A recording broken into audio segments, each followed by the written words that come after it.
This is the charm artifact presented by me. Here's the list of content. Here's our social contract.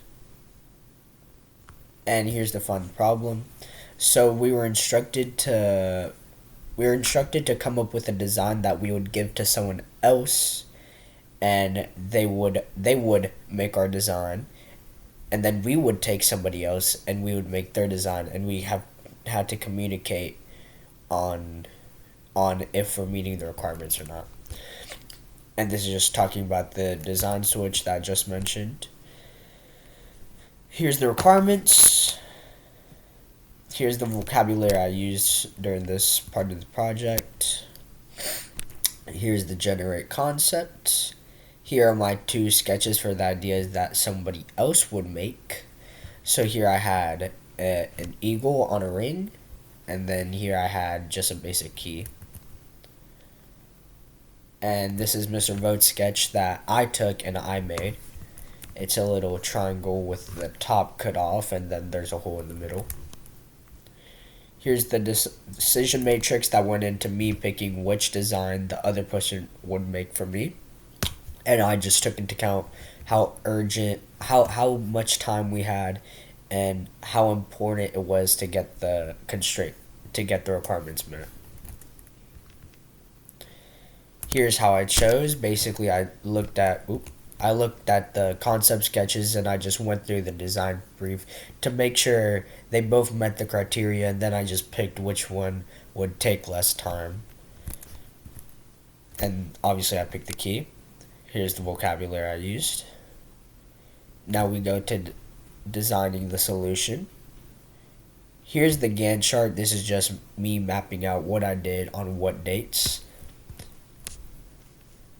Here's the pseudocode. It's basically just saying that in order to make the design that Mr. Vogt gave me, I had to go into the top view. I had to sketch a little, not a circle. It says circle here, but I had to sketch a little square, and then I had to then add a plane up 3 feet, no, 2.5 feet,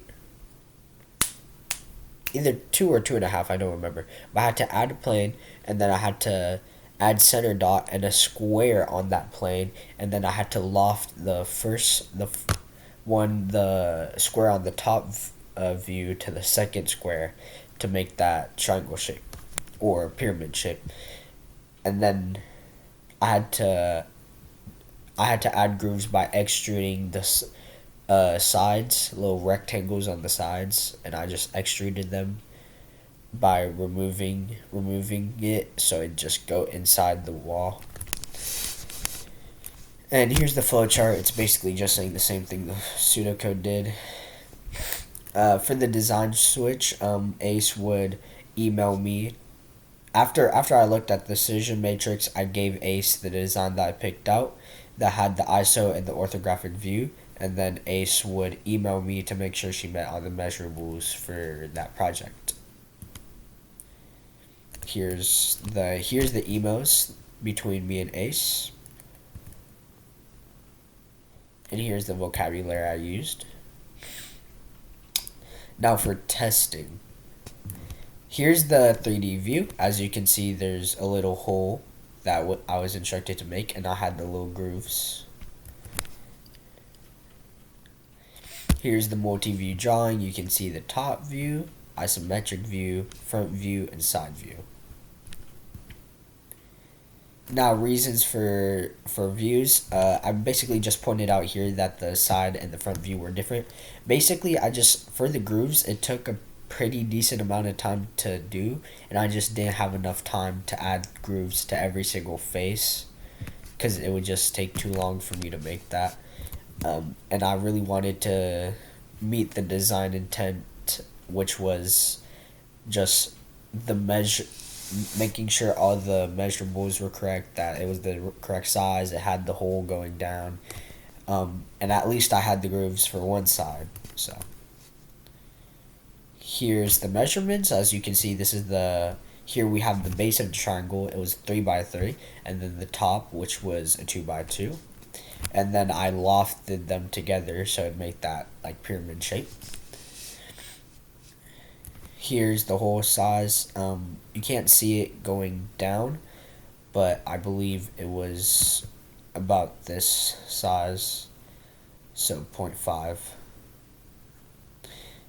Either that or it was, no, I think it went down to the first 0.5, so it was 1, 2, 3.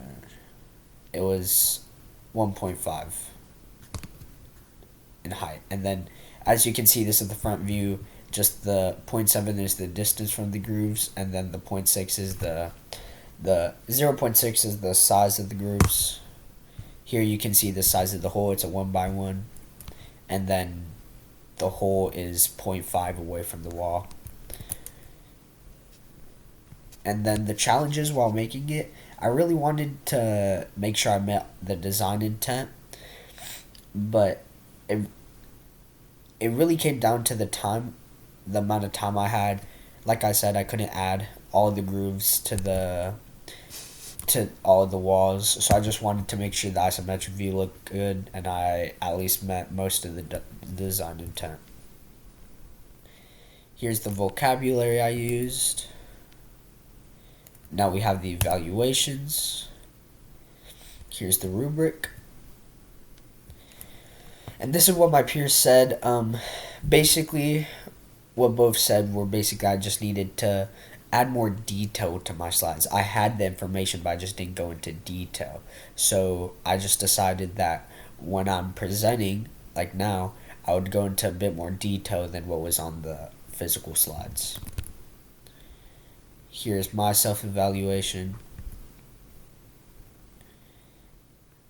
Overall, I think I got the accuracy and the precision of the design pretty good.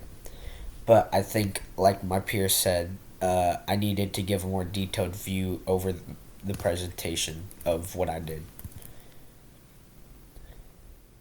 And by the way, the underline is the vocabulary. And then we have my QR. Thank you for watching.